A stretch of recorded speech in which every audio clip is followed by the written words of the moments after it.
ಬೈಕ್ನಲ್ಲಿ ವೀಲಿಂಗ್ ಮಾಡಬೇಕಾದ್ರೆ ಮಾರಕಾಸ್ತ್ರಗಳನ್ನ ರಾಜಾರೋಷವಾಗಿ ಬೈಕಿನ ಹಿಂಗಡೆ ಇಟ್ಕೊಂಡು ಓಡಾಡ್ತಿದ್ದ. ರಾಜಾರೋಷವಾಗಿ ಮಾರಕಾಸ್ತ್ರಗಳನ್ನ ಬೆಂಗಳೂರಿನ ರಾಜಧಾನಿನಲ್ಲಿ ನಡು ರಸ್ತೆನಲ್ಲಿ ಇಟ್ಕೊಂಡು ಅದನ್ನು ವೀಲಿಂಗ್ ಮಾಡ್ತಾರೆ ಅಂತಂದ್ರೆ ಪೊಲೀಸರ ಬಗ್ಗೆ ಭಯ ಇಲ್ಲೇನು? ಪೊಲೀಸರ ಬಗ್ಗೆ ಏನು ಅನ್ಸೋದಿಲ್ವಾ? ನಾನು ಅದಕ್ಕೆ ಹೇಳಿದ, ಅಪರಾಧಿಗಳಿಗೆ ಜನಸ್ನೇಹಿ ಆಗ್ಬಿಟ್ಟಿದೆ ಅಂತ. ನೀವು ಯಾವ್ದೋ ಗ್ರಾಮೀಣ ಪ್ರದೇಶದ ಯಾವುದೋ ಕೊನೆಯ ಭಾಗದಲ್ಲಿ ಪೊಲೀಸ್ ಸ್ಟೇಷನ್ ಇಂದ 20 ಕಿಲೋಮೀಟರ್ ದೂರ ಇದೆ, 30 ಕಿಲೋಮೀಟರ್ ದೂರ ಇದೆ ಅಂತ ಕಡೆ ಮಾಡಿದ್ರೆ ಯಾರಿಗೂ ಗೊತ್ತಾಗಲ್ಲ ಬಿಡಿ.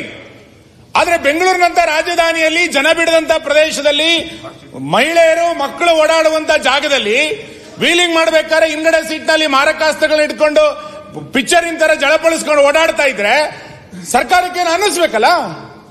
ಏನು ಅನ್ನಿಸ್ಲಿಲ್ಲ ಅಂತಂದ್ರೆ ಅದಾದ ನಂತರ ಬಂಧನ ಆಯ್ತು, ಅದು ಬೇರೆ ವಿಷಯ. ಇಂಥ ಅಪರಾಧಿಗಳು ರಾಜಾರೋಷವಾಗಿ ಹೊರಗೆ ಬರ್ಲಿಕ್ಕೆ ಏನ್ ಕಾರಣ? ಬಂಧನ ಆಯ್ತು ಅಂತಂದ್ರೆ ಕ್ರಮ ಆಯ್ತು ಅಂತ ತಾನೆ. ಬಂಧನ ಆದದ್ದು ಕ್ರಮ ಆದಾಗೆ ತಾನೆ. ನಿಮಗೆ ಅದು ಕ್ರಮ ಆಗಿದೆ ಅಂತ ತಾನೆ. ಬಂಧನ ಮಾಡಿಲ್ಲ ಅಂದ್ರೆ ಹೇಳಿ ಏನ್ ಕ್ರಮ ಅಂತಂದ್ರೆ ಬಂಧನ ಮಾಡಿದ್ದೇವೆ. ಹೋಮ್ ಮಿನಿಸ್ಟರ್ ಇಲ್ಲೇ ಇದ್ದಾರೆ. ಅವತ್ತಿನ ಹೋಮ್ ಮಿನಿಸ್ಟರ್ ಜ್ಞಾನೇಂದ್ರಣ್ಣ 11 ಗಂಟೆ ಹೆಣ್ಮಕ್ಳು ಬಂದಾಗ ಅಲ್ಲಿ ಯಾಕೆ ಹೆಣ್ಮಕ್ಳು ಹೋಗಿದ್ರೆ ಅಂತ ಹೇಳಕ್ಕಾಗುತ್ತಾ?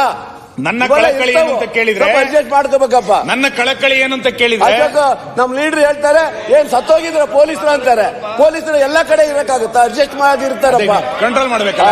ಮಾತಾಡದೆ ಒಳ್ಳೆ ಕಥೆ ಆಯ್ತು. ಹರ್ಷ ಕೊಲೆ ಮಾಡ್ಬೇಕಾದ್ರೆ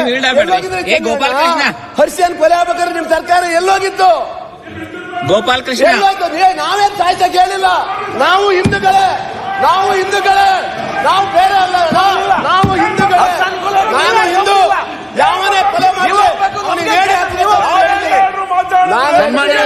ಗೋಪಾಲ್ ಕೃಷ್ಣ ಸುನೀಲ್ ಕುಮಾರ್ ಅವರು ಒಂದು ಗೋಪಾಲ್ ಕೃಷ್ಣ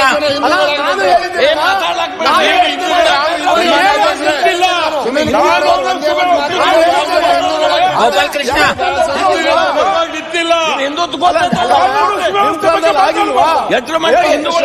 ಗೋಪಾಲ್ ಕೃಷ್ಣ ಹಿಂದೂ ಅಲ್ಲ ಅಂತ ಯಾರು ಹೇಳಿಲ್ಲ.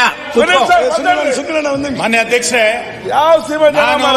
ನನ್ನ ಕಳಕಳಿ ಸದನದಲ್ಲಿ ಏನು ಅಂತ ಕೇಳಿದ್ರೆ, ಈ ರೀತಿ ಅಪರಾಧಿ ಚಟುವಟಿಕೆಗಳನ್ನು ಯಾರು ಮಾಡಿದ್ರೂ ಕೂಡ ಇದಕ್ಕೆ ಯಾರ ರಕ್ಷಣೆಯೂ ಇರಬಾರದು. ಪೊಲೀಸರು ನಿರ್ದಾಕ್ಷಿಣ್ಯವಾದಂತಹ ಕ್ರಮವನ್ನು ತೆಗೆದುಕೊಂಡು ಬೆಂಗಳೂರಿನಂತ ರಾಜಧಾನಿಯಲ್ಲಿ ಒಂದು ನೆಮ್ಮದಿಯ ವಾತಾವರಣ ಸೃಷ್ಟಿಯಾಗಬೇಕು ಅಂತ ನಾನು ಹೇಳ್ತಾ ಇರೋದು.